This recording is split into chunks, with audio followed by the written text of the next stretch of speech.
Kumusta mga fam? Ako nga pala si Belle, ang narrator ng anime Story PH.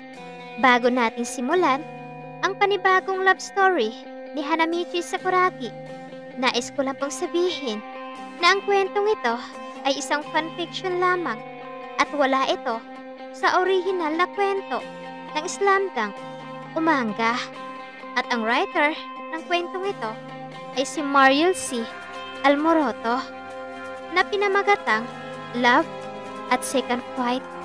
At kung bago ka pa lang dito sa aking muting channel, huwag mo na rin kalimutan ang pindutin ang bell button para updated ka sa aking mga upload araw-araw. So tayo na, simulan na natin.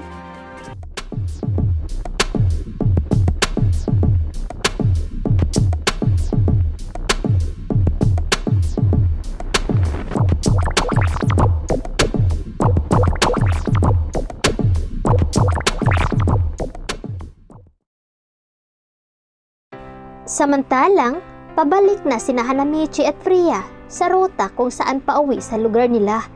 Nasa unahan si Freya, habang si Hanamichi ay busangot na nakasunod sa likuran niya.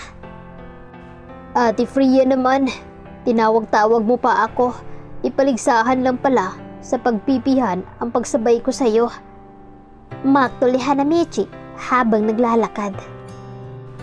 Huwag ka nang magreklamo. Bigyan din natin ng espasyo na makapagpahinga ang dalawang iyon. Sagot niya kay Hanamichi. Anong ibig mong sabihin? Wala naman, sadyang nakakapagod lang ang araw na ito para sa kanila. Napaisip naman si Hanamichi sa mga werdong sagot niya. Oo nga pala, sinabi ni Yogo sa akin na kasama mo si Kaiden kanina.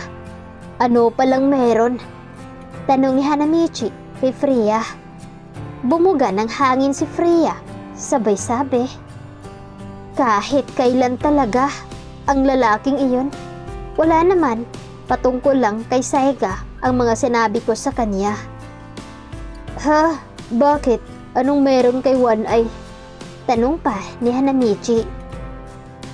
Hanggang sa muling pagkikita, mauna na ako.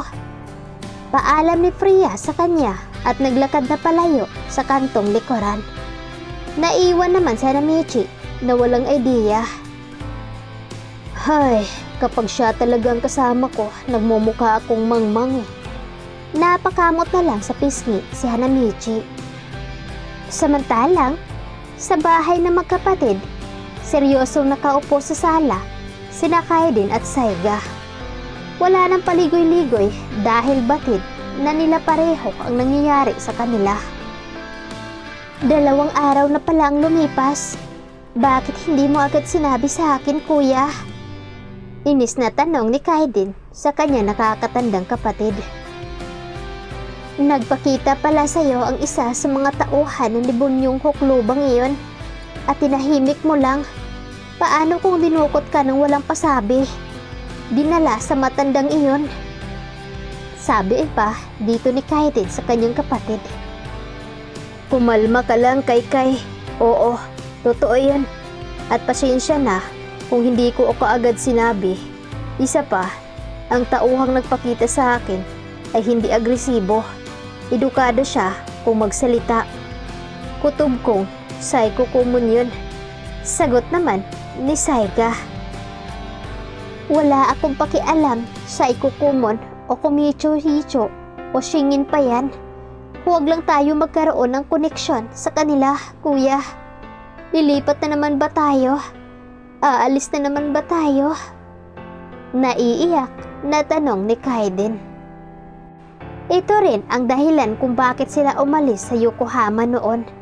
May tauhan ng lolo nila ang nakakita sa tinirahan nila at alipores nito ang kanilang stepmother na siyang nambubugbog sa kanilang magkakapatid noon. Ang stepmother nila na siya ring dahilan na hindi magawang sabihin ni Kaiden ang totoong nangyari noon kay Yogo. Dahil sa pagiging kontrolado ng stepmother nila, nagbuo ng masamang pagkatao ni Yogo at resulta ng kapahamakan sa kanilang magkakapatid noon. Hindi kaya ang babaeng iyon ang nagsabi kung saan tayo ngayon? Tanong muli ni Kaiden. Hindi rin ako sigurado kung siya nga. Wala na siyang pakialam sa atin simula nung pinalayas niya tayo. Sagot naman ni Saiga. Kuya, kung aalis tayo ulit rito, maaapektuhan ang pag-aaral natin. Paano na si Ate Freya at Sakuragi? Hindi naman pwedeng aalis tayo nang hindi nila alam. Tanong pa muli ni Kaiden. Kung yun ang paraan para maprotektahan kita, gagawin ko. Huwag ka mag-alala kay Sakuragi. Si Freya na ang bahala magpaliwanag sa kanya kung iyon ay aalis nga tayo. Sagot naman ni Saiga. Sabay na patingin ang dalawa nang mag-bend ang gate nila. Freya? Sakuragi? Sabay sambit na magkapatid. Agad silang nagtinginan. Tumayo si Saiga at sinilip ang bintana. Nanlaki ang mga mata niya nang bukas na agad ang gate nila at nakita niya ang mga itim na kotse sa labas. Kaiden. Agad binalikan ni Saiga ang kapatid at itinago sa kanyang likuran. Kuya, bakit? Gulat na tanong ng dalaga. Narito sila. Sagot niya. Napahawak ng mahigpit si Kaiden sa braso ng kapatid. Natatakot siya sa maaaring mangyari. Tiningnan niya ang bawat sulok ng bahay. Sa bintana, pintuan at iba lang ang maaaring pasukan ng tao. Kuya, natatakot na bulong ni Kaiden. Dito ka lang. Naawang nakatingin si Saiga sa kapatid niya. Matagal na panahon na nang huli niyang makita si Kaiden na ganito katakot. Tila bumabalik siya sa pagiging basang kuting na nanginginig sa lamig. Kinakabahang napatingin si Saiga sa pintuan nang may sumubok na pumihit nito. Kay, magtago ka bilis. Agad pinatago ni Saiga ang kapatid na magsalita ang isang tao na nakatayo sa labas ng pinto na pagdidinig sa kanilang mga balahibo. Hindi na kailangan, Saiga, sabi nito kasabay ang pagbukas ng pinto. Nanlaki ang mga mata ng kapatid na makita nila ang isang taong hindi kilala. Napalunok sila pareho dahil nakangiti ito sa kanilang gawi. Agad hinanda ni Saiga ang sarili. Niyukom niya ang kanyang kamao para sa posibleng ataking gagawin niya. Hindi niyo kailangang matakot. Naglakad papasok sa kanilang bahay ang lalaking nasa 50 ang edad. Matangkad din ito katulad kay Sakuragi at malapad ang katawan tulad ni Saiga. Nakasuot ito ng suit at salamin. Maaari bang makiupo? Magalang nitong tanong sa magkapatid. Hindi makasagot si Saiga. Nakatingin lang siya ng masama sa lalaki. Ito yung tauhan ng lulo nila na kausap niya 2 araw nang nakalipas. Kusang umupo ang lalaki nang walang makuhang sagot kay Saiga. Maupo kayo mga bata, huwag kayong matakot. Ano ba ang kailangan mo? Sino ka ba? Hindi ka nagpapakilala noong pagkikita natin. Paano mo nalaman na narito kami? Sunod-sunod na tanong ni Saiga sa kanya habang si Kaiden ay nananatili pa rin nagtatago sa kanyang likuran. Kung gusto niyong magkaroon ng danakan dugo, hindi ko kayo aatrasan. Dahil sa sinabi ni Saiga, ay agad umalirto ang kasama, syate o mga junior members ng organisasyon. Inilabas nito ang kanilang nakatagong baril at kinasa. Kuya! Sigaw naman ni Kaiden. Diyan ka lang, sagot naman ni Saiga. Itinaas ng lalaki ang kanyang kamay. Ibinaba naman ng mga syate ang baril nila at muling itinago. Iho, kumalma ka lang at maupo muna. Nakatingin pa rin ng masama si Saiga sa kanila. Pakiusap. Ngumiti ang lalaki sa kanila. Tiningnan ni Saiga si Kaiden kahit may pagdududa ay napilitan silang umupo na lang. Muling ngumiti ang lalaki at nagpapakilala. Alam kong nagkita na tayo noong nakaraang araw. At nakalimutan kong magpapakilala. Pagpasensyahan mo muna, iho. Sabihin mo na ang gusto mong sabihin at umalis na agad kayo.